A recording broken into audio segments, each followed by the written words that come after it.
వంకాయలతో ఎప్పుడు వంకాయ పులుసు వంకాయ కూర ఏంటండి. ఇవాళ మనం ఒక బ్రహ్మాండమైన వంకాయ దమ్ బిర్యానీ చేసుకుందాం రండి. మసాలాకి ఒక బౌల్లో ఫ్రెష్ పెరుగు, పసుపు, కాశ్మీరీ ఎండు కారం, జీలకర్ర పొడి, ధనియాల పొడి, గరం మసాలా పొడి, ఉప్పు వేసి బాగా మిక్స్ చేయాలి. 4గా కట్ చేసిన వంకాయలు, వేయించిన ఉల్లిపాయలు, కొద్దిగా పుదీనా, కొత్తిమీర ఆకులు పెరుగు మసాలాలో వేసి ఒక 20 నిమిషాలు మ్యారినేట్ చేయాలి.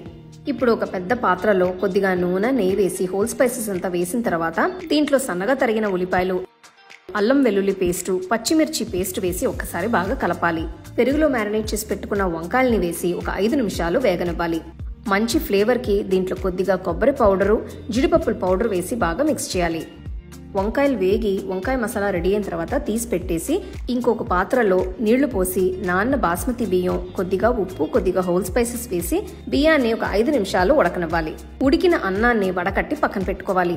ఇప్పుడు బిర్యానీని అసెంబుల్ చేస్తానికి ఒక పెద్ద పాత్రలో చేసి పెట్టుకున్న బిర్యానీ మసాలాని వేసి బాగా స్ప్రెడ్ చేసేసి దానిపైన ఉడకపెట్టిన బాస్మతి అన్నాన్ని వేసి దానిపైన 2-3 టీ స్పూన్ల కుంకుమపువ్వు నీళ్లు, 2-3 టేబుల్ స్పూన్ల నెయ్యి, కొద్దిగా వేయించిన ఉల్లిపాయలు, కొత్తిమీర, పుదీనా ఆకులు వేసి ఒక 15 నిమిషాలు మూసి దమ్లో ఉంచాలి.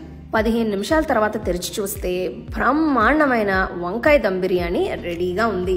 బాగా వేడివేడిగా రైతాతో పెట్టుకుని తింటే అబ్బా అద్రింది.